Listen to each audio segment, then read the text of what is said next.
Hello, ladies. Today we will be discussing what is trust. What does trust mean anyway? So we're on page 40 of The Gate of Trust, my favorite book. We are on the introduction in the section called The Definition of Trust. So here's an introduction to the introduction.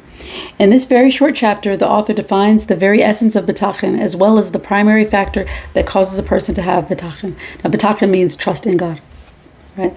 So let's start with this text. The definition of trust. The essence of trust is the peace of mind of the person who has trust, and that he relies on the person in whom he is trusting, that he, the person in whom he is trusting, will do the good and correct thing for him, the one who trusts, in the matter regarding which he is trusting him, according to his ability and knowledge, to bring that which is good for him into actuality.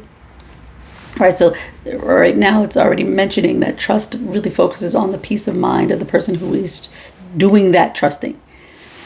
All right, so let's go into this commentary here. Trust is the peace of mind that a person has due to the trust he has placed in another, that the latter will do that which he has entrusted him to do. So they kind of did the thing where they used the word in the definition, even though it was in a slightly different sense. But this could be confusing to some people. But it's just focusing on trust as really focusing on this peace of mind. All right, so continuing with this commentary. However, in order to have this peace of mind, he must be completely certain that the person he trusts will be good to him. All right, so let's go back to this text. But the main thing, as a result of which the trusting person will trust, and without which he will not trust, is that he is certain that, 1, the person upon whom he is relying will follow through on that which he said, and will do what he promised to do.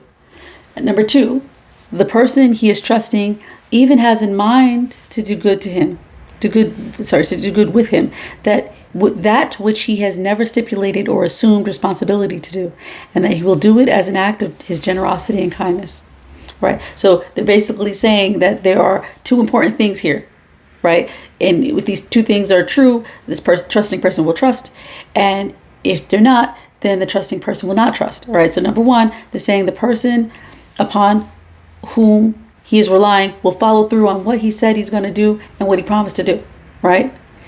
And number 2, the second thing is that the person he's trusting has the mindset that he's going to go above and beyond, that he's going to do whatever he can to help you, even beyond the specific things that you said that you were going to do.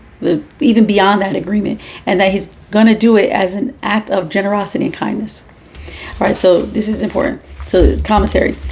This is necessary because otherwise the person will always be worried that he is undeserving of the goodness of the one in whom he is placing his trust, which will cause him to stop trusting in him. And now, more commentary, the summary. The definition of trust, bitachon, is the peace of mind that a person achieves as a result of his complete trust in someone else.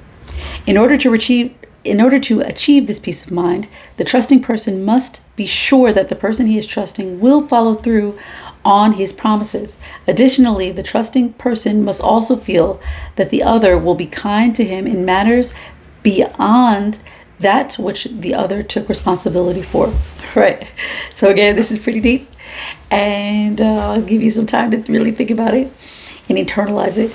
So I hope to talk to everybody next time. So bye. Thanks for listening.